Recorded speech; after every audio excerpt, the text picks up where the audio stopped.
पुराने समय में एक राजकुमार था जो रातों को अक्सर भेष बदलकर केवल एक सेवक को साथ लेकर नगर की सैर किया करता था और संसार की विचित्र बातें देखकर अपने ज्ञान को बढ़ाता था। जब उसके पिता बूढ़े होकर मृत्यु को प्राप्त हुए और राजकुमार राजगद्दी पर बैठा, तब उसने सेवक की जगह मंत्री को रखा, किंतु भेष बदलकर नगर घूमने की आदत उसने छोड़ी नहीं। अब उसके साथ मंत्री जाया करता था। एक दिन उत्तर दिशा की ओर नगर में घूमते हुए वह एक गली में पहुंचा। वहां एक मकान के भीतर से स्त्रियों की बातचीत सुनाई दी। वह चुपचाप दरवाजे के पास जाकर खड़ा हो गया और दरार से झांकने लगा। भीतर के दलान में 3 युवतियां बैठी आपस में बातें कर रही थीं। उनकी बातें सुनकर लग रहा था मानो वे अपनी अपनी इच्छाएं प्रकट कर रही हों। बड़ी बहन ने कहा, मुझे अच्छी अच्छी रोटियां खाने का बड़ा शौक है। यदि मेरा विवाह शाही नान बाई से हो जाए तो मजा आ जाए। मंजली बोली, मैं तरह तरह के व्यंजन खाने की शौकीन हूँ। यदि मेरा विवाह बादशाह के बावर्ची से हो जाए तो बात ही क्या। छोटी बहन चुप रही। जब दोनों ने उससे पूछा तो वह बोली, मेरे लिए इतना काफी नहीं। मैं तो स्वयं बादशाह से विवाह करना चाहती हूँ। मैं चाहती हूँ कि मुझसे एक पुत्र जन्म ले, जिसके आधे बाल सोने के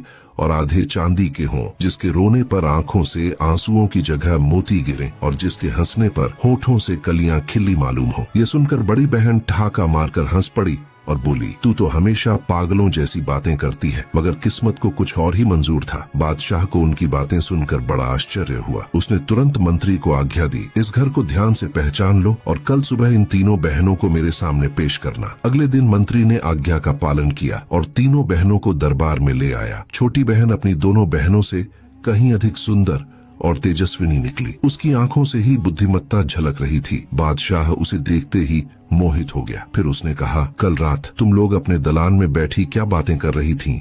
सच सच बताओ। खबरदार, एक भी शब्द गलत कहा तो तुम्हें इसका दंड मिलेगा। मैंने अपनी कानों से सब सुना है, इसलिए झूठ बोलोगी तो मुझे तुरंत पता चल जाएगा। ये सुनकर तीनों बहनें लज्जा से सिर झुकाकर बैठ गईं। शर्म और भय से उनकी जुबान बंद हो गई। जब दोबारा पूछा गया तो उन्होंने कहा, हमें याद नहीं कि हमने क्या कहा था। बादशाह ने उन्हें तसल्ली देते हुए कहा, तुम लोग भोली नहीं हो। निडर होकर बताओ, रात आपस में क्या बातें कर रही थीं? तुम कोई बुरी बात नहीं कर रही थी। मैं केवल अपने सामने एक बार फिर से तुम्हारी बातें सुनना चाहता हूँ। उसी समय बादशाह की नरमी और न्याय प्रियता जाहिर थी। प्रजा की आवश्यकताएं पूरी करना मेरा फर्ज है। जहाँ तक हो सकेगा मैं तुम्हारी इच्छाएं पूरी करूंगा, पर याद रहे वही कहो जो कल रात कहा था। बयान बदला नहीं जाए। मजबूर होकर तीनों ने एक एक करके बताए कि पिछली रात वे क्या कह रही थीं और बादशाह सुनकर मुस्कुरा उठा। पूरा वीडियो देखने के लिए यहाँ क्लिक करें और आगे की वीडियो देखने के लिए सब्सक्राइब करें।